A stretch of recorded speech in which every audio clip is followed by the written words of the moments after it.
अमरावती जिल्ह्यामधील शेतकरी आत्महत्याचं सत्र काही थांबता थांबत नाहीये। अमरावतीमध्ये जून महिन्यामध्ये 24 शेतकऱ्यांनी आत्महत्या केल्याची धक्कादायक माहिती समोर आली आहे। पेरण्या करून सुद्धा समाधानकारक पाऊस न झाल्यामुळे पेरण्या रखडल्यात। तसंच वाढत्या आर्थिक बोजामुळे शेतकऱ्यांनी हे टोकाचं पाऊल उचलले। केवळ जून महिन्यामध्ये 24 शेतकऱ्यांनी आपलं जीवन संपवलेलं आहे। शेतकऱ्यांसमोरचे प्रश्न काही मिटताना दिसत नाहीयेत, उलट ते वाढतच चालले आहेत आणि अशा 24 शेतकऱ्यांनी जून महिन्यामध्ये आपलं जीवन संपवलेलं आहे, आत्महत्या केलेली आहे, अशी एक धक्कादायक आकडेवारी समोर येते।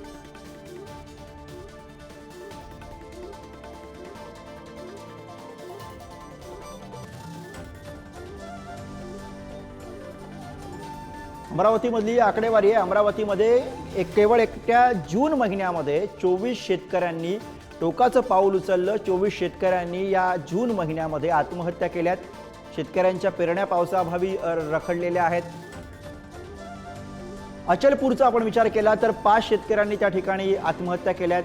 त्याचबरोबर धामणगाव रेल्वे परिसरामधल्या 3 शेतकऱ्यांनी आत्महत्या केलेल्या आहेत। अमरावतीमधली आकडेवारी आहे।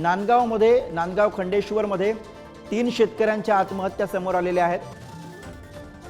तिवसा या ठिकाणी, अमरावतीतल्या तिवसा या ठिकाणी 2 शेतकऱ्यांनी आत्महत्या केलेल्या आहेत। जून महिन्यातली ही आकडेवारी आहे। त्याचबरोबर भातकुली परिसरामध्ये 2 शेतकऱ्यांनी आत्महत्या केलेल्या आहेत। त्यानंतर चांदूर रेल्वेमध्ये एका शेतकऱ्याची आत्महत्या झालेली आहे। एकूण जून महिन्यातल्या 24 शेतकऱ्यांच्या आत्महत्या। दर्यापूरमध्ये 2 शेतकऱ्यांनी आत्महत्या केलेली आहे। त्याबरोबरच अंजनगाव सुरजी या ठिकाणी 2 शेतकऱ्यांची आत्महत्या। चांदूर बाजारमध्ये एका शेतकऱ्याने आत्महत्या केलेली आहे। चिखलदऱ्यामध्ये एका शेतकऱ्याने आत्महत्या केलेली आहे। अमरावतीच्या या विविध भागांमधनं शेतकरी आत्महत्याची ही आकडेवारी आपण बघतोय। धारणीमध्ये 2 शेतकऱ्यांनी आत्महत्या केलेली आहे। अमरावतीमध्ये एकट्या जून महिन्यामध्ये 24 शेतकऱ्यांनी आपलं जीवन संपवलं।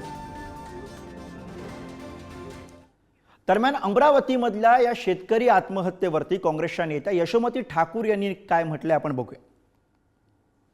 ताई, गेल्या 1 महिन्यात म्हणजे जून महिन्यात 24 आत्महत्या अमरावती जिल्ह्यात झाल्या आहेत। आर्थिक बोजा वाढलेला आहे शेतकऱ्यांचा, त्यामुळे आत्महत्येसारखं पाऊल उचलत आहेत शेतकरी। मात्र सरकार अजून याच्यावर काही उपाययोजना करत नाही। आता कालचे जर तुम्ही सगळ्यांचं सर्वसाधारण चर्चेवर जर तुम्ही बघितलं तर प्रत्येकानं शेतकऱ्यांना व्यवस्थित देणं करावं। जी काही कर्जमाफीची घोषणा केलेली होती त्याचे पैसे अजूनपर्यंत पोचलेले नाही। PM किसानबद्दल तात्तूर पैसे तिथे पोचतात आणि ते काही खूप सक्सेसफुली इम्प्लिमेंट होत नाही आहे। ऐन शेतकऱ्यांना पेरणीसाठी पैसे नसतात आणि शेतकरी हवालदिल झाल्यानंतर ते पावलं उचलतो। त्याच्याहीसाठी काउन्सिलिंग केलं पाहिजे, त्याच्याहीसाठी भरपूर साऱ्या उपाययोजना केल्या पाहिजे, त्या देखील या ठिकाणी होत नाही आहे।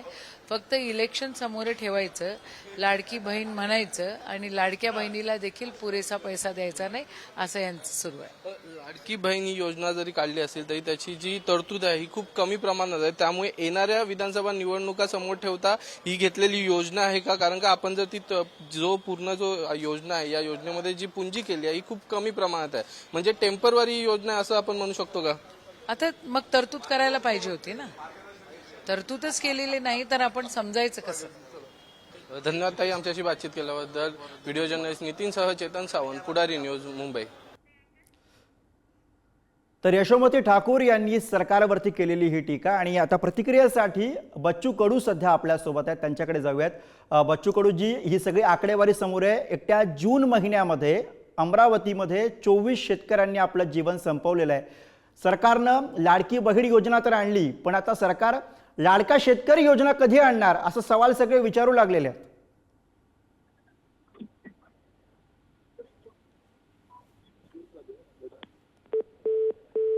बहुतेक बच्चू कडू यांच्याशी आपला संपर्क तुटलेला आहे।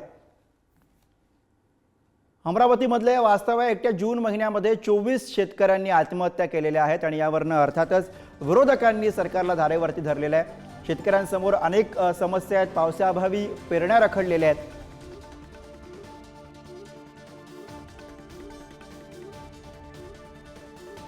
आणि याचविषयी अधिक बोलूयात. प्रतिनिधी छगन जाधव सध्या आपल्यासोबत आहे. छगन, शेतकऱ्यांसमोर या क्षणाला अमरावतीमध्ये नेमक्या काय समस्या आहेत, काय आव्हानं आहेत, सरकारकडनं कशा पद्धतीनं मदत झाली तर शेतकरी हे टोकाचं पाऊल उचलण्यापासून आपण अडवू शकू? गुरु, सुरुवातीला जर बघितलं तर शेतकऱ्यांना शेतमालाला हमी भाव मिळत नाही आहे. स्वामीनाथन आयोग जो लागू करायला पाहिजे होता तो स्वामीनाथन आयोग अजूनही शेतकऱ्यांच्या भावासाठी लागू झालेला नाही आहे. विशेष म्हणजे जर बघितलं तर शेतकऱ्यांना जो शेतमाल घ्यायचा असतो, जे बियाणं घ्यायचं असतात, त्याला देखील सरकारचा जीएसटी लागतो आहे. खतांचे दर मोठ्या प्रमाणात वाढलेले आहे. या सर्व खर्च करून यावर जर त्यांनी बाजारात त्याचा माल विकायला आणला तर त्याला भाव जो आहे तो कवडी मोल मिळतो आहे. आणि या सगळ्या विवंचनेतून आपल्या संसाराचा गाळा कसा चालवायचा या विवंचनेत शेतकरी असतो.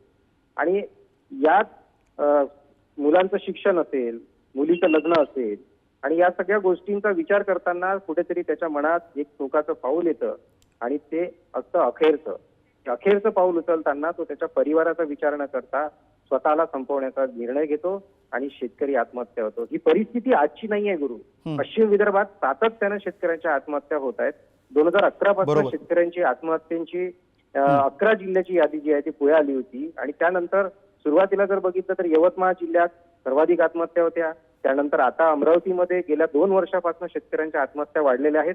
आणि आता तर जून महिन्यामध्ये एकट्या 30 दिवसात 24 आत्महत्या, म्हणजे जर जवळपास जर ऍव्हरेज पकडला तर 1.5 दिवसाला एक आत्महत्या शेतकऱ्याची होते. आणि या सर्व गोष्टींकडे मात्र सरकारचं कुठेतरी दुर्लक्ष होत आहे. आणि यामुळे आता शेतकरी अधिवेशन जे झालेलं आहे आत्महत्येचं हे भयंकर असं वास्तव आहे छगन जे तुम्ही सांगताय.